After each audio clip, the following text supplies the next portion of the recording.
Want to know how to find and get the best affordable roof repair installation in one day? And without dealing with shady roof repair companies? This is a challenge because some roofing companies use pushy methods and sales tactics that can leave you, the homeowner, with a poor quality and expensive roof repair bill. Here are 5 questions that you should ask to help you identify a reputable roof repair company. 1. What types of roofing do you install? 2. Do you offer financing? 3. Do you work with homeowners insurance to file claims?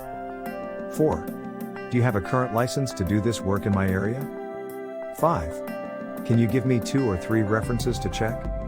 Now that you understand some of the top questions you should ask your roof repair contractor, there's no reason to keep struggling with that leaking roof and dripping water inside your home.